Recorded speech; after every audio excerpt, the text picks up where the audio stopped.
Hello and welcome to Next Generation Impact. We're back for Series 2 and today's discussion has an international twist. I'm delighted to say that we're joined on the line by a trio of research impact leaders from all around the world to reflect on different approaches to the field. And together we're going to take a closer look at some of the benefits and tensions present in these frameworks and explore what they can all draw from one another.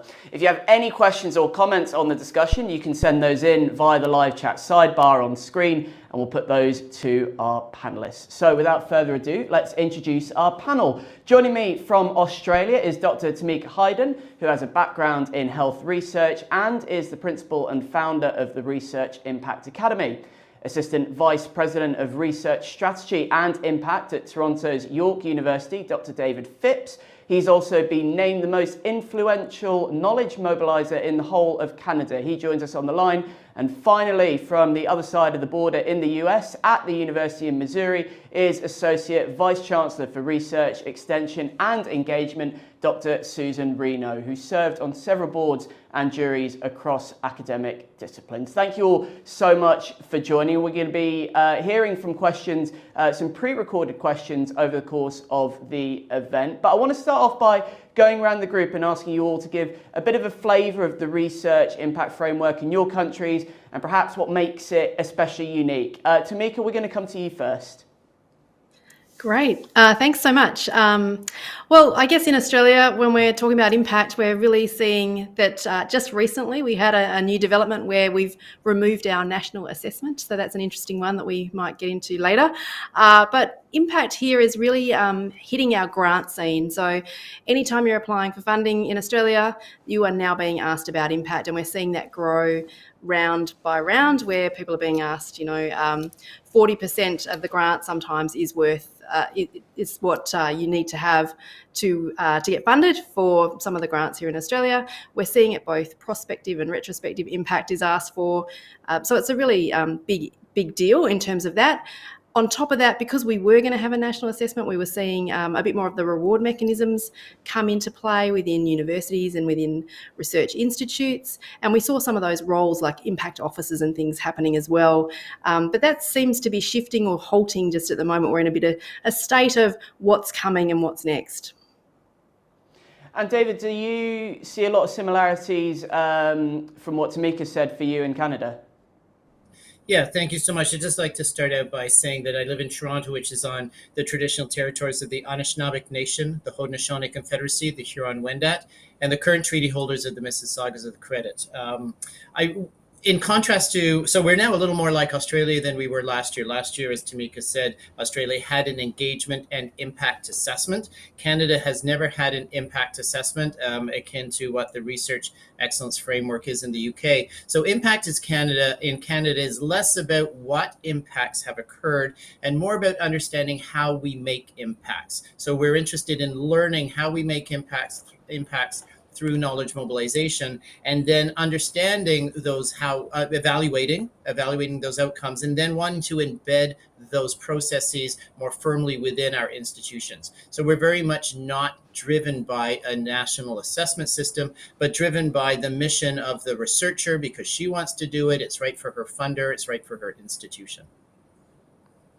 And Susan, so we've heard outcomes occurred, research being based on that, knowledge mobilization. What's the situation for you in Missouri and across the states? Me last, because we too don't have a national assessment. It really happens at the individual researcher and at the campus level. The U.S. National Science Foundation is the only federal funder that requires a broader impact statement or an impact statement, but other agencies are beginning to consider that. So we really think about it, just as David said, at the researcher level, and because they're really interested and motivated in doing it. So staying with you, Susan, what for you, when you're looking through all these various reports that come across your desk and talking to researchers, what's the key aim for you when it comes to measuring impact? That's a really great question too, because we talk a lot about the difference between measuring impact and doing activity. A lot of the things that we have are activities. They're evaluation and assessment of looking at something in the moment, in an activity, in a program. we don't really get at the long-term assessment that is needed to get at impact. Many times those assessments end when the project ends and there's no funding or even real desire sometimes to really get further into the impact space. So that's the thing we're looking at, is how do we encourage more long-term evaluation and assessment that can actually get at impact. And for you, David, how embedded is impact in the higher education culture in Canada? We're coming out of the REF here in the UK, and that's been very much the big talking point for many years. What's it like in Canada? Great. Well, in Canada, as we said, we don't have an assessment system. The embeddedness is something that we are trying to enhance within Canada.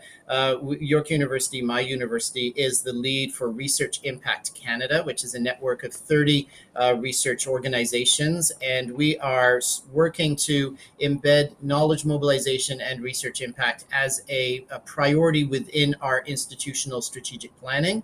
And therefore, if it's in the plans, it's going to then be resourced and be part of the services that we can offer to our researchers, to our students, and to their non-academic research partners. So we're embedding it as a research service, and embedding it first in our planning documents and then resourcing that as research services. But we're doing it because it's right for our institutions, not because our governments tell us we have to do this. Is that the same in Australia, Tamika? Is it very government-led? Is it very research-led? Is it institution-led? How is the sort of embedding of impact work over in Australia? Yeah, it's quite similar to what David said. We've seen a lot of institutions developing up strategies and really building in impact around everything they do. We're seeing others that aren't doing that so much. As I sort of said earlier, we've got a number of those kind of impact roles. So that's where it's coming about there. But ultimately, I think the drivers for us and that piece around what's pushing that culture is our funding mechanisms. And it is because they are really asking for it that people like myself, who consult in this space and work with many, many researchers around capturing their impact, writing about their impact, it's because of those pushes through getting funding, which in Australia, to set a bit of context, we have a lot of our research professionals are on what we call soft money, meaning they're only funded from grants. So if they aren't getting a grant, then they're probably won't be able to have a job. And so there's a really big pressure point there to be able to articulate your impact, to be able to do that. So that's where our push is coming from. And that's government funding, it's philanthropic funding, it's non-profit organisation fundings. So it's coming through in all of those areas. So I think it sort of sits there and bubbles underneath some of the other award mechanisms.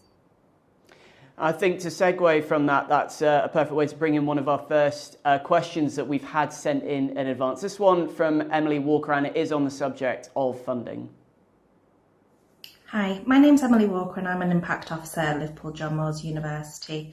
I'd like to ask, is it necessary to tie impact to funding, or do you find that academics have intrinsic motivation to do impact? I mean, it's a tale as old as time, really, isn't it? Money to fund research in academia. David, what would your answer to Emily's question there be? Yeah, I'd reflect that I came off an Impact of Science conference last week, an international conference hosted in Halifax in Nova Scotia in Canada. And the question was, is this a researcher's job? Is impact a researcher's job? And one side of the debate said it's not their job, it's their passion. And I said on the other side of the debate, it is their passion. I agreed with that. It's not their job, but researchers are doing this because in Canada, because of an intrinsic motivation. But that being said, is it tied to funding? No. But funding enables the work that your impact strategies are requiring. So I would say that it is not tied, the impact itself is not tied to funding, but to do impact work, you do need funding. And this is why, similar but different mechanisms to NSF in the US and in Australian funders, many Canadian funders require some form of impact strategy in all of their grant applications. And so that's why at York University, we've conceptualized knowledge mobilization and research impact as a staff support to our researchers who are creating those impact strategies. We've got, like I said, thank you very much to Emily for sending in that question. If you at home watching on our YouTube link have any questions or comments yourself, you can send those in via the live chat sidebar. I can see we've got viewers from Missouri, from Glasgow, from Belgium, and all over the UK. So thanks to all of you for watching, and do send in your questions and comments over the course of the event. I want to go into a little bit more depth about the funding side of it. Susan, I've spoken to academics in the past who've chosen their route into research and what they're doing in research by where the money is, because that's where they'll get the funding, that's where they'll be able to follow their passions, or even if it's not their passion, it's what, frankly, in quite a brutal way, is what will keep them employed. Is that a real obstacle that you find with researchers, is being able to follow your passions in research, but marrying that up with being able to have the money in order to do that? That is not something that I see very often. Yes, everybody wants money. I'm going to say it, everyone's looking for it. That's what I do in my day job, trying to help researchers find support for the work that they're doing. I would say that the biggest challenge people have is those who really want to do impact work. And here we really equate that with public engagement, is having enough funding to do that kind of work. The research, there's always support for that. In terms of doing the impact work, doing the public engagement side, that's where they look to find more funding.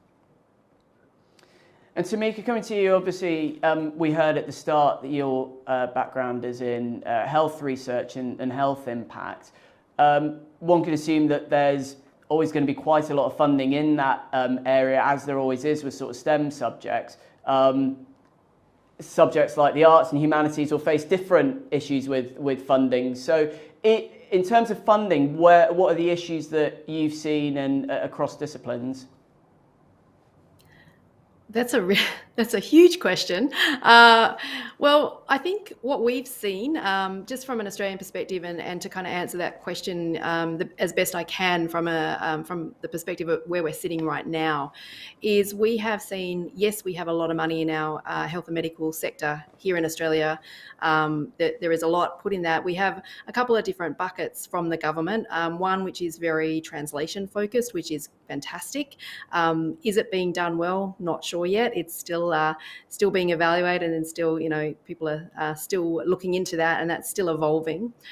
We have our mainstream kind of health and medical funding, which has a lot of money in it, which is very focused on impact. For example, researchers will have to write a case study of their impact as part of their track record. So it's very embedded within that system. In terms of looking at arts and humanities and social sciences, there is a different bucket of funding that goes there. I guess if we're thinking about the different disciplines and where funding goes and whether or not there's as much push around impact in particular, we see it sort of less in that arts and humanities and the social sciences side, but it is coming in. It's definitely building. We're seeing much more industry engagement, and that can be problematic because we're starting to see maybe that we're not funding as much blue sky discovery type of science across the board in any discipline. So that's, I guess, a concern for the sector, and I think it's one of the things that holds people back from wanting to be able to do this, or wanting to be willing to do this work. But I just wanted to draw on something that I think Susan was saying around, everyone wants money, of course, but ultimately going to those drivers of what it is that researchers want to do. And I think sometimes there's not enough time to do everything, and I don't separate out research and impact. I think of impact as the natural progression from high quality research. I don't think of research and impact activities as being two separate things. I kind of like to think about that piece that happens to connect the user of our research or the audiences of that knowledge so that it can live on and go on and have that impact. So just wanted to add that on to the end there. And Susan, as we mentioned at the top of the programme, you're across a load of boards and juries across disciplines. Do you connect with a lot of what Tamika's just said? Absolutely. The National Science Foundation funds a lot of STEM research, but they also fund social sciences as well.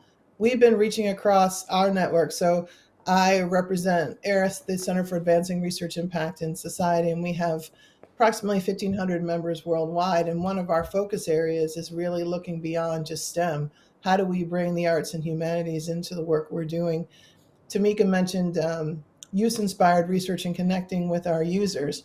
That's the wave of the future, interdisciplinary use-inspired research, looking at how we bring teams of researchers together that include artists and humanists. So we've been really excited to reach across agencies and bring more groups of people together to think about that in new and exciting ways. Absolutely. Well, we've had another question sent in, this time from Victoria Schupert. Let's play that now. Hi, my name is Victoria Schupert. I work in the graduate school at Brunel University London, and I would like to ask, in what ways do you think the process of measuring impact formally, whether that's through the WEF or any other measure, can slow down or impede the process of impact generation? David, let's come to you with that one. Right. Thank you. So thanks for that question. Impact generation, for me, and my practice involves listening to potentially interested parties, planning your impact strategy, planning your dissemination, and planning the data you're going to collect along the way to monitor progress of your impact strategy, and then at the end when you're finally collecting and communicating the evidence of impact. So to me, measuring, and I don't measure impact, we collect and communicate the evidence of impact. That's built in to the impact strategy and the research strategy. So I don't believe that measuring, assessing, or collecting evidence of impact impedes impact or generation or research. If you plan it as part of the entire process, then the assessment of the impact is enabled by the entire process, which includes the generation of research. What about for you, Tamika? Have you found that the process of measuring impact itself, that process can impede impact generation? Not at all. I would agree completely with what David said. I think we have this, it goes hand in hand. You have the pathway to get there, and then you have what happened because you got there, and along the way you've built in how are we going to capture this, how are we going to understand it, what indicators are we looking for, what types of evidence do we need to gather to be able to prove this. I think they go hand in hand. I don't think you can separate out generating impact with assessing, evaluating, measuring, whatever terminology you want to use, because ultimately, if you want to have something to evaluate or to report on, then you have to generate that as you go through. So I don't think you can separate them out that easily. I think it's almost like two sides of the same coin. Staying with you, Tamika, can the process in any way be improved? Can it be improved? Yeah. The process of translating our knowledge and the process of creating impact, if you're talking about that being improved, yeah, of course. I think we can build skills in people to do that. I think for me in Australia, one of the biggest things I see is still we're at that stage where we're planning our research, we're putting that together, and we're thinking about publishing the paper and going to the conference and presenting our findings, but we're not yet at the what else are we doing? Are we engaging the right people? And I know a lot of people who are watching, you kind of go, of course we're engaging people, but I'm still talking to people every day who sort of would say, why would I involve that person in my research? Why would I talk to that person? I'm an expert in what I'm doing. So I don't think we're there yet. I think it's still coming. And Susan, over to you. Coming back to Victoria's question about formally measuring impact. The experience of you in the States, are there any ways that you think that process of formally measuring impact can be improved? Absolutely. We tend to separate out the research and the impact, the public engagement side of that. And what we try to do in our group in ARIS is try to get researchers think about how do they integrate what Tamika and David were talking about, the idea of integrating research and impact together. That's where we want people to go. We don't want them to be seen as competing, because a lot of times people see that as competing. It takes away time from research. It takes away resources away from research. And what we want them to do is integrate those two things together so that the impact and the research feed each other. Now, the other thing too is that the incentive systems in our universities aren't set up to reward impact work, to reward public engagement.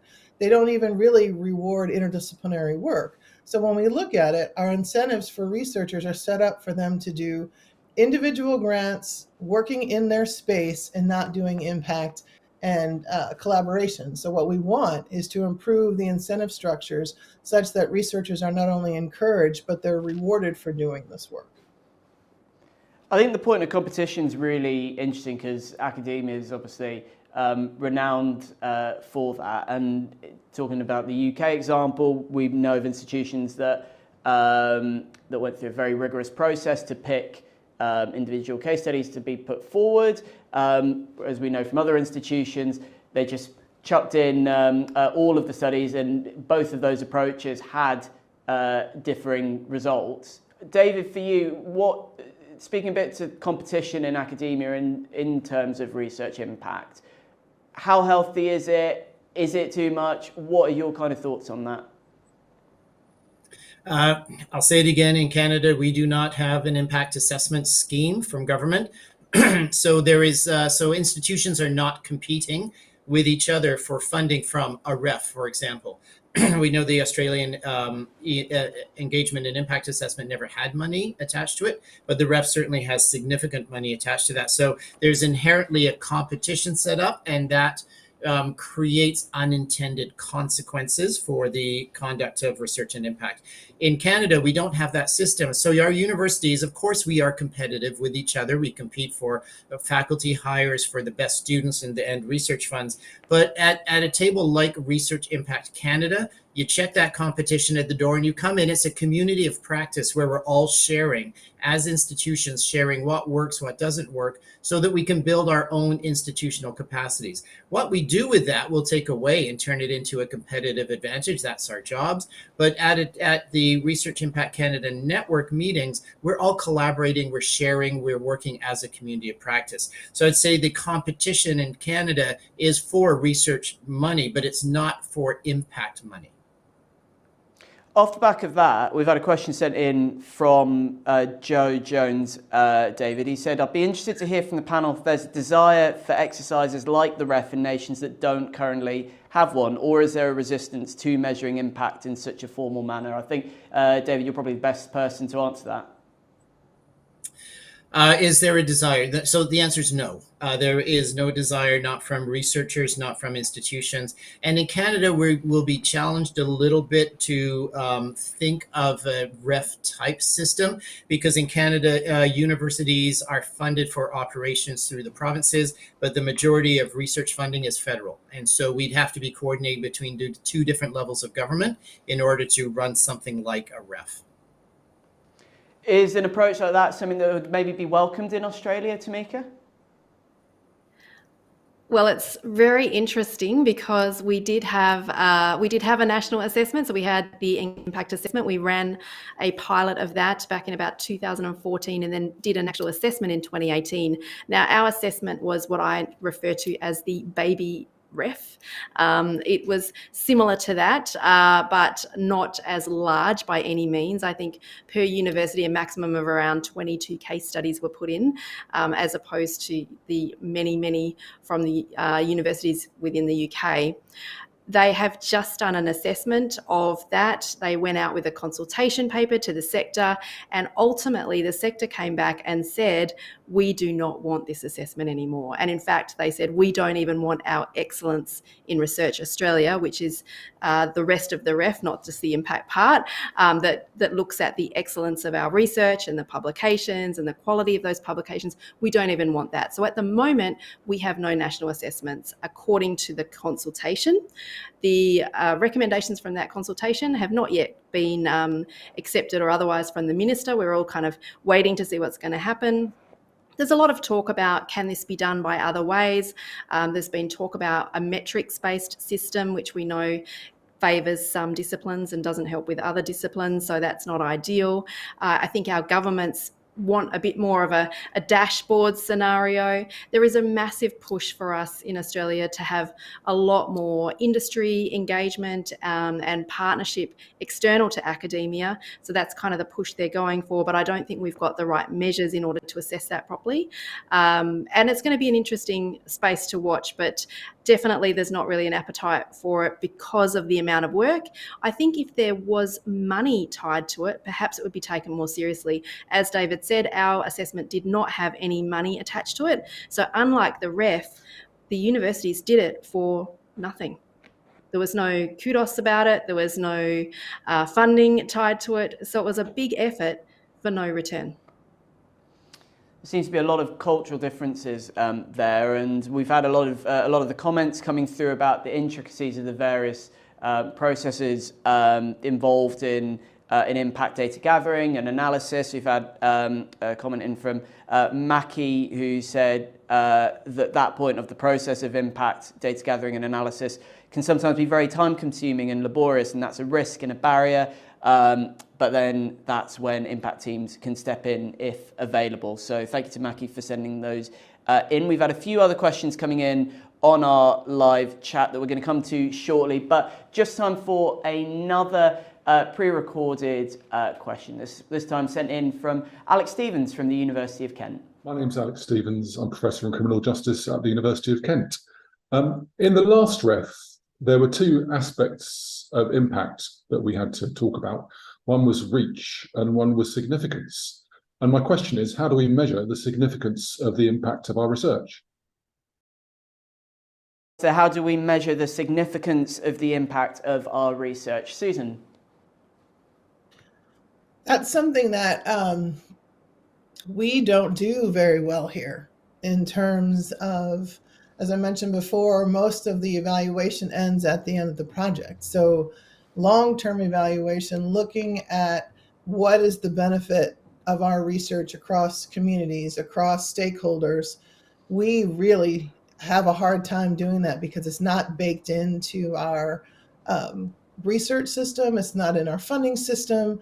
You know, you heard David and Tamika talk about the fact that there's no money tied into that. So not only is there no return on investment a lot of times for our researchers because they're not incentivized, as I mentioned before, but there's also not funding, and it's not something that is really, I think, even really asked of our researchers. It's starting to happen. So there's a brand new directorate at the U.S. National Science Foundation called the Translation Innovation Partnerships Directorate, TIP, and all of that is use inspired. One of the programs they have, they ask in the actual solicitation, they have to answer, what will you deliver to the American people when this project is finished? And that seems radical, maybe not to everyone else, but to us. Having a research team think up front about what is the benefit to the community, what is the benefit to the country of the work that they'll be doing is something that we just haven't asked before. So we're at the beginning of this shift to really measuring that. Reach and significance. David, as part of knowledge mobilization, research mobilization, what role do those two areas play, reach and significance?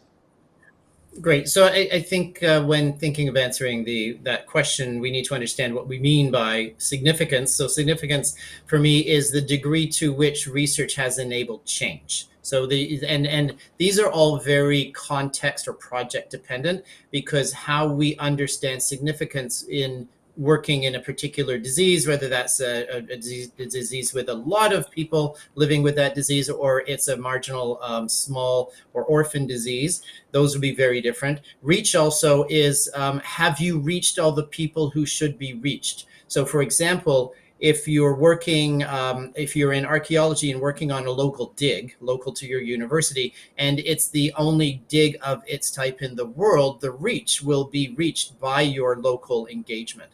However, if your reach is, if you are working on a disease that has many people living with that condition, then the reach will need to be international to have not significant, that's significance, to have a large reach. So reach is, are you reaching all of the people who or areas that need to be reached, and significance, to what degree has that research informed or enabled change.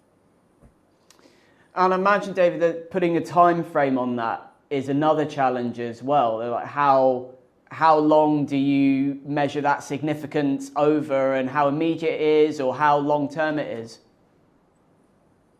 Yeah, timeframes are challenging. In the health arena, there is literature that has said it takes 17 years for research to be taken up into health practice and health policy. There's other literature that disputes that. Nonetheless, when I work with researchers, I help them with a pathway that we use, and we sit down and we scribble over that pathway, and I want them to dream big. What does the end state look like?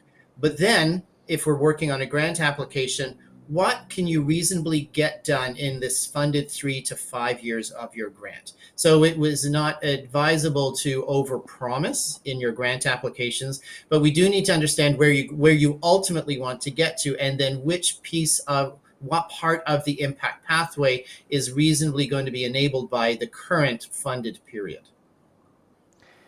And that challenge of showing immediacy, Tamika, we heard from David there saying over a 3 to 5 year period, but in health, as he mentioned, there's some of that writing that's showing it's up to 17 years. Being able to show that immediacy, or be able to get that funding over a longer period of time, that must be a challenge in itself for academics. Yeah, and I mean, impact takes a long time. So you can have a 3 to 5 year grant, but really, I always say to people, you don't want to be looking for the impact until at least 2 years post-delivery. A lot of people will come and say, we want to evaluate something, and we published a paper last week, what impact have we had? And that's not going to happen. So definitely the immediacy is tricky. There will be some people's projects, for example, where they are doing, a lot of the time we see this more around kind of contract research, where they're doing something very specific, and that gets delivered, and we see some immediate policy change because it was ultimately designed, developed, and funded by a particular department. So that can be something that we see a little bit with that more immediate definitely an immediate outcome. Possibly, it's going to take a bit longer to see what the impact or the significance of the change of that policy might be. But when it comes, I just want to circle back to the kind of the question that came up there around the significance, is that reach and significance go hand in hand. You have how many people you reached and in what way you reach people, and did you reach the right audience? And because of that, what happened? So what? And that's your significance piece. What changed? What happened? And so what because of that? And I think that's where you can sort of start to differentiate them out. I've seen in our some of our grants here, people have to write case studies of impact, and they have to write about reach and significance. And I see this lovely heading for reach, and then a couple of paragraphs, and then I see another heading for significance, and it's like, it just doesn't work that way. They go hand in hand. Who did you reach? How many people did you reach? And what happened because of that reach? Tamika, we're going to stay with you. We've had a question sent in. Do you differentiate between public engagement and impact? No, public engagement is ultimately how we create impact, and it depends on your public. So this is the other thing. Public is many different publics, many different audiences. So engaging a relevant group of publics or stakeholders or other users of your research is absolutely vital to creating impact. So it's part of that pathway. And that was one of the things that we saw here in Australia, in fact, is we had this engagement and impact assessment where they've pulled out the engagement piece and asked you to write a case study almost of your engagement, and then asked you to write a separate case study of your impact, when ultimately impact stems from core engagement with key users and other stakeholders to create projects that are appropriate, to work with those people to get buy-in, to understand the context, and ultimately to deliver and hand off and pass that baton on to whoever's going to use it and take it and make that change. So I see the engagement piece, whether it's public, whether the public is also industry or other business, I see that as not the same thing. I see it as a core component of creating impact. Thanks very much for that question from our audience. Do keep them coming in. We're getting some great ones on the chat. We've had one from Gary, who said, Gary Morgan, who said, has the evolution of digital platforms and analytics made it easier to get concrete impact data? Susan, I'm going to come to you there. I would say yes and no, right? Because you can get number of impressions, you can look at retweets, you can look at Google Analytics for your website. You can see how many people have downloaded something on your website, but you can't see what the impact of that download has been, right? So when I think about it, yes, it helps me put down concrete numbers. So I can report to my funder that we've had 10,000 people who have come through and downloaded this one tool, or we have 500 followers or 1,000 followers or whatever that is. But at the end of the day, unless we know how they're using that, how the tools are impacting them, I think we're still a long way from being able to get an impact. I think what you're hearing as a theme coming out of our conversation is that impact takes time. Impact takes intentionality. Impact is something that you can't just look at the numbers and say, here's what it is. And so I think in this sense, it's the same. Yes, we can see more people, but we don't know what the reach or the significance is of what they're taking from us to get to the actual impact.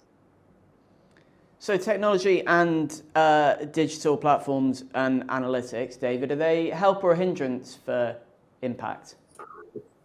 I agree with what Susan has said. I think so. They help if you understand what they are helping for. I think they have muddied the understanding of collecting and communicating the evidence of impact because, as Susan said, analytics of web are indicators of attention on or dissemination data. They are not the same thing as impact. So I think it has been easy for the community to defer to analytics as an equivalent of impact, but it's not. As Susan said, I entirely agree with her. So I think it helps so lot to tell your story so long as you are clear that you are telling a story of dissemination and of attention, but that is not the same as telling the story of impact. So technology has obviously changed the landscape of impact. Another area is sustainability. That's really come to the fore. Topic of SDG, Sustainable Development Goals, we provided a new dimension to impact impact academic research, and going forward that's likely to change. Tamika, what role do SDGs and the role of sustainability play in people putting forward impact and how impact is carried out?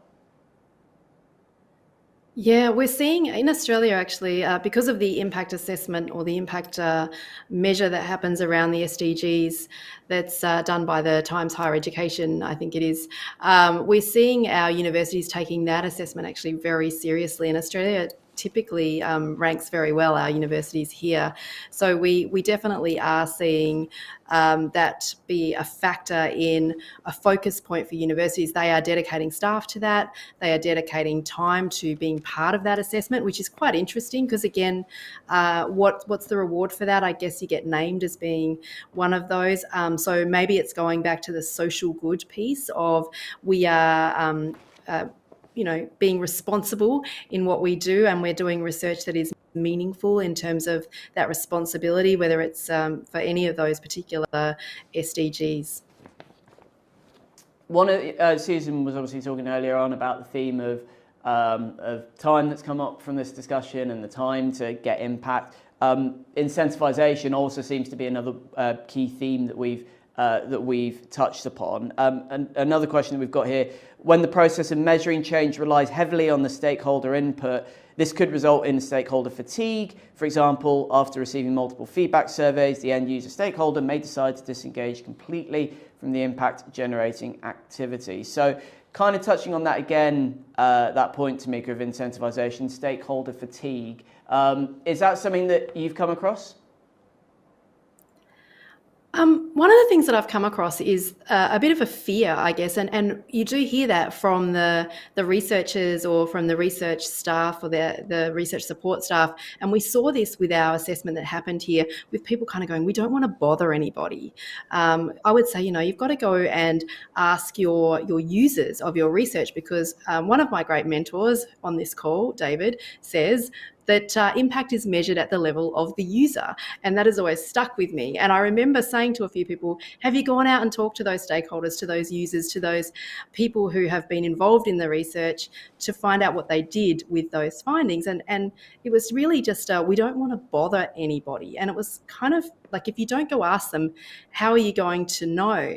Now, I haven't heard it come from the other side, but as we know, impact and pathways to impact are all about relationships. It's all about people. And anyone who says it isn't talking about impact. It's all about people. So if you are not connecting genuinely, if you're not empathetic to other people, if you're not building real relationships, then of course no one's going to want to feed back to you. You're never going to be bothering someone who is genuinely engaged, genuinely wanting to be part of that, and that you have a really good relationship with.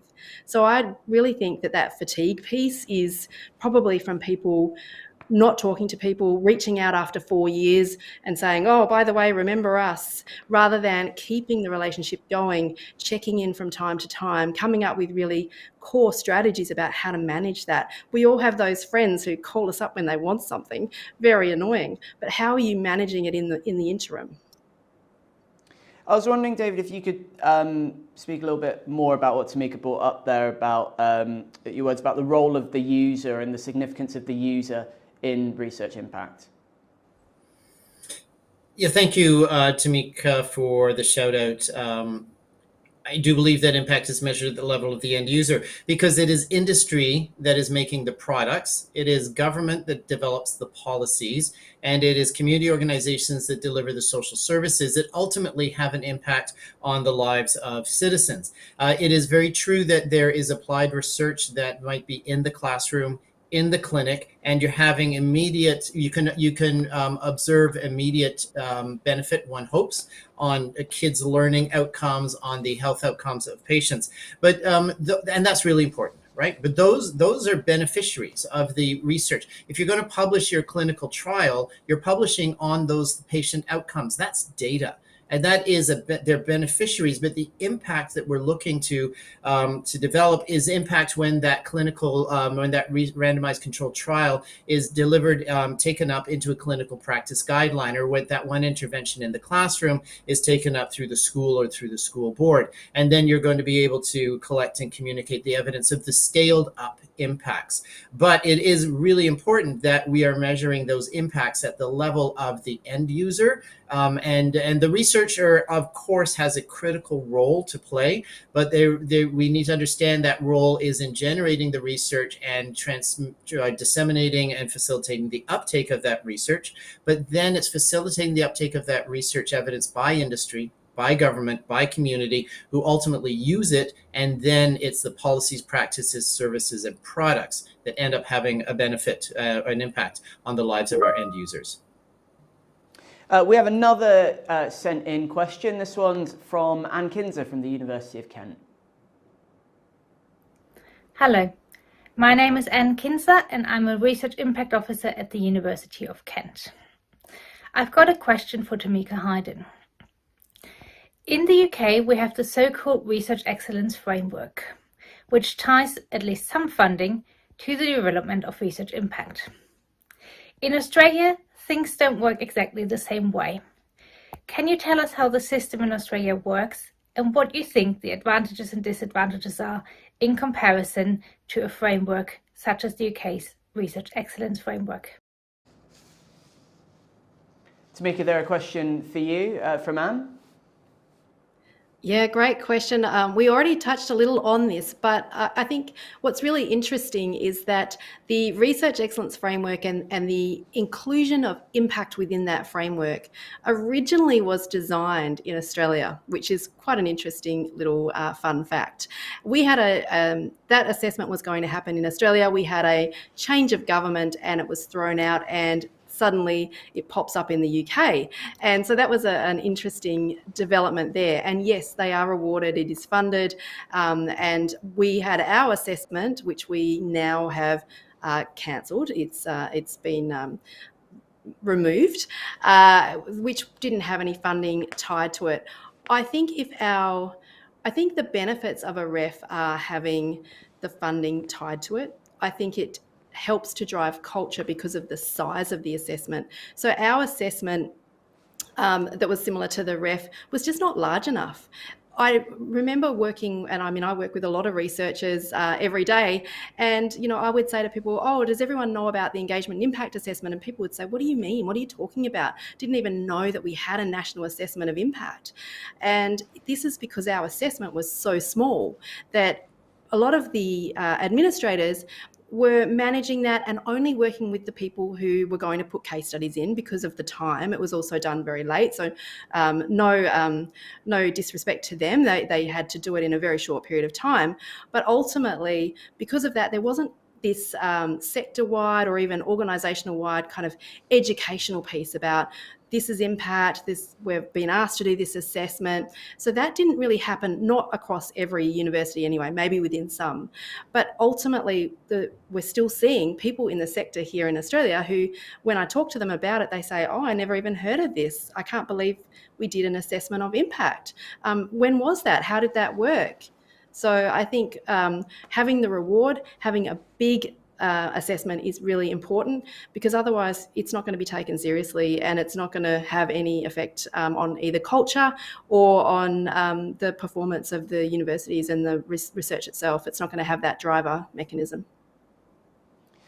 Susan, what's the importance of measuring negative impact? Oh, that's a really good question. The one that we don't actually ask most of the time, right? Because we assume that we have well-meaning activities that are going to have an impact in some way. And I think it really goes back to the idea of long-term assessment to getting toward impact, and the short-term evaluation. And Tamika mentioned being good partners. We don't actually all the time go back to our partners and say, how did this work for you? Co-production of knowledge is something that we are really trying to push, but it's still, I think, the exception and not the rule. I think we go in assuming that what we're going to do is going to be positive, and then we expect our evaluation to reflect that. I think it really gets to the idea of long-term sustained partnerships that are mutually beneficial between communities and researchers. And so I think the idea of negative impact is something that we don't discuss, but it's something that we have to talk about in terms of, are we having reach? Is it something that's benefiting the end user? And so I think it's something that we need to be discussing more in the conversation. And I'd imagine it could be something that could be turned into a positive as well. Again, thinking of the end user, if it turns out that, that a study or a piece of research isn't reaching who it was thought the audience it would be reaching, or wasn't having as big an impact, then the researcher knows that they need to change their research and look at a different area. So I imagine that could be turning a negative into a positive, Susan. Absolutely. And to me, that's the benefit of formative and summative evaluation, right? So process improvement, the idea that we don't just measure impact at the end or just do evaluation at the end, but that we are constantly in conversation with our partners, with the people who taking advantage of our programs. And so I think you're absolutely right, is that negative has a negative connotation, but being open and honest and being willing to evaluate the good and the bad, and to be thinking about potential harms that could be done on the front end, but also being open to hearing about that from the community, I think is really important. And I can't stress it enough. Tamika said it, and I want to underline it. It's about relationships. It's about long-term sustainable relationships that build trust on both sides, where people feel that they can be open and honest about what is happening. This also comes back to the idea of risk and reward in research. We are so risk averse because we're so afraid that if we don't do something that's positive and impactful that we're never going to get any more money. And the truth of the matter is that science, research is about innovation. It's about trying things out. It's about seeing what works. And if we can be honest about what's not working, figure out what we can do to make it better, then that just makes science, it makes research, and I think it also makes community partnerships even that much stronger. And that point of risk aversion, David, I want to come to you for that because, we've spoken at length about that, the Canadian model being very different to the US, the Australian, the UK model. That being said, do you find there's still a risk aversion in the academic sector when it comes to impact? I would agree there is a risk aversion. Risk aversion is also that our academic community is, as Susan has said, they have incentives to not change, to actually keep on doing what they do very well and being rewarded on that. I would say there's some things we can do, though, to mitigate or to reduce the risk. One of the functions that we do at the Knowledge Mobilization Unit at York University, my university, is we are that point of partnership, if you ever want to talk to a researcher, give us a call, because we'll try and find the right researcher. Don't cold call our researchers because they're not going to call you back. But we try and find the right researcher to match with your community or government or industry question.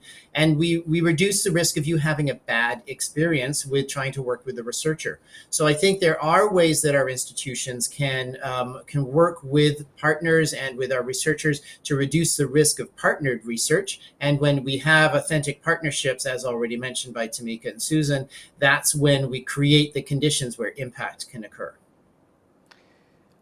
Thanks for that. We're coming to the tail end of our discussion. We've got a couple more questions that have been sent in, but we've got time for our final pre-recorded question. This time it's from Claire. Hi, my name is Claire Pereira. I'm a Research Policy and Support Officer at the University of Kent.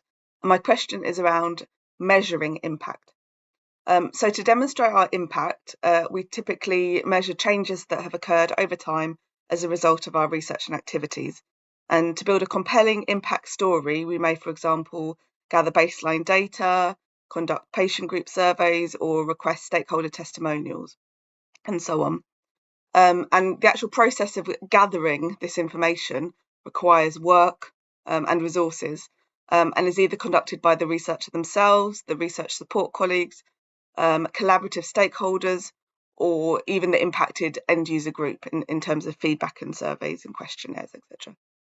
So my question to the panel is, in what ways do you think the actual process of measuring impact via the REF or other measures can impact potentially negatively on stakeholder relationships and potentially then affect the process of impact generation?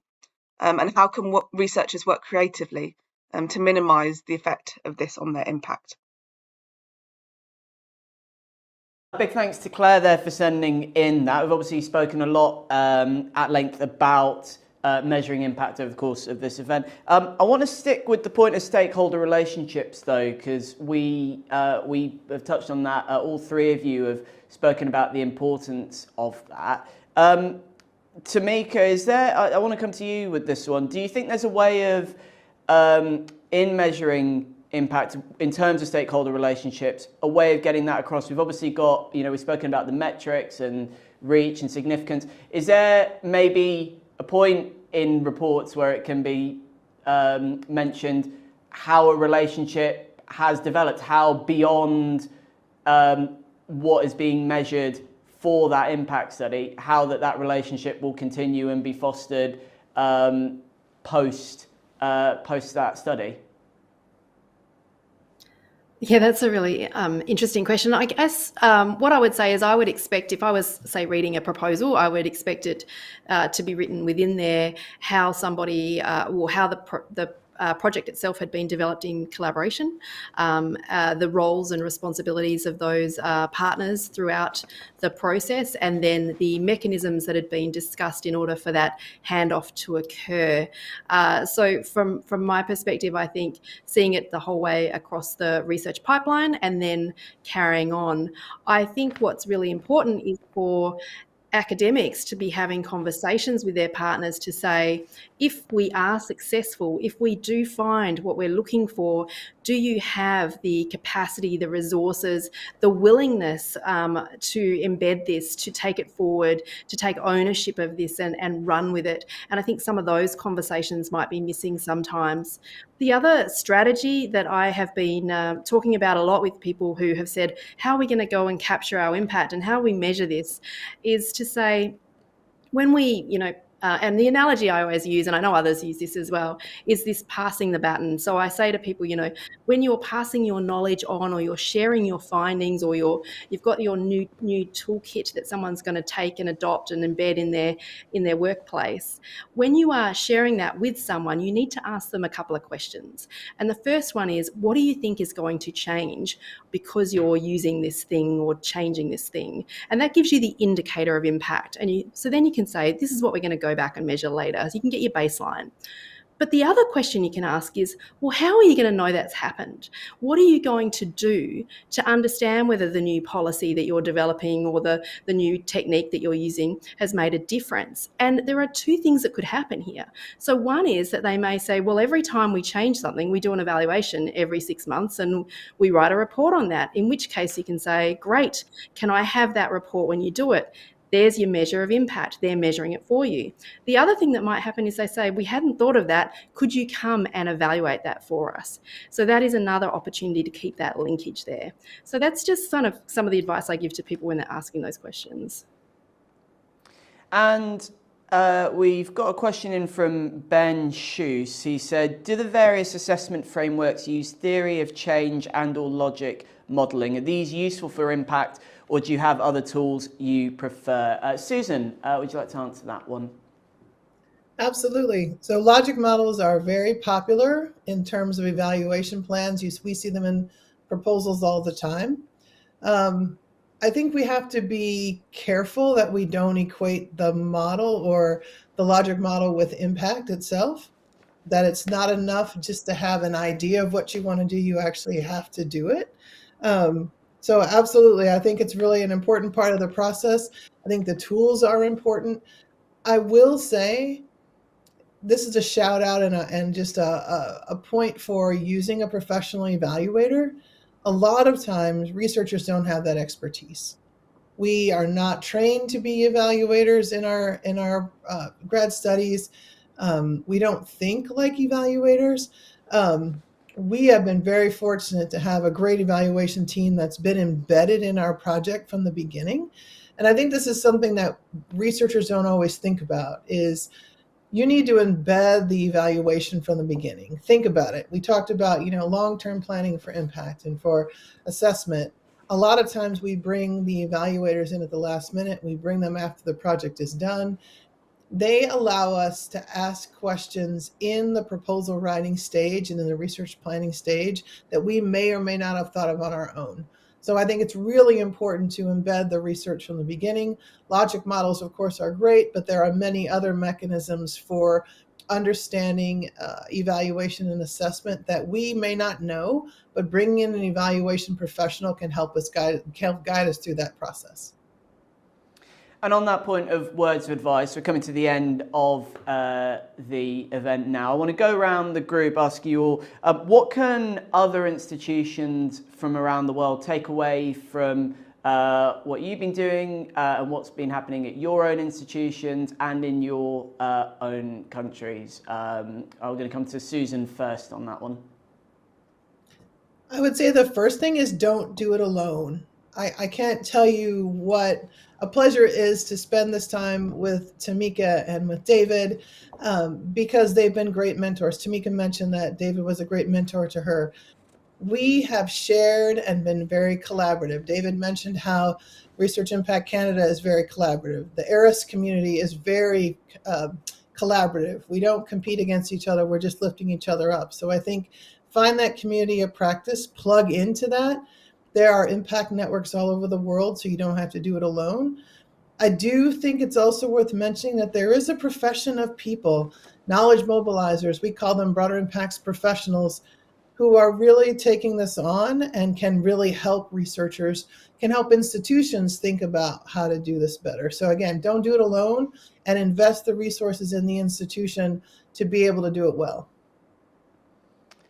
And over to you, David, on that same point. What can other institutions and other countries take away from what you've been doing at York University and what's been happening in Canada?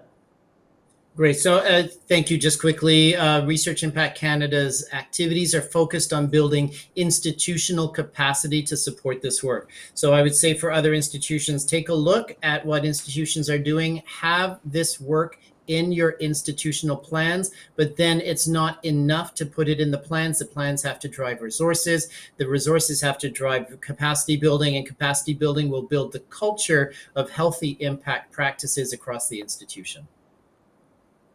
And over to you, Tamika, finally. I think the big one for me, I agree with both of the things that have come from David and Susan, but I would say build skills, put in reward mechanisms, and if possible, fund those activities that create impact, and then you will have something to measure.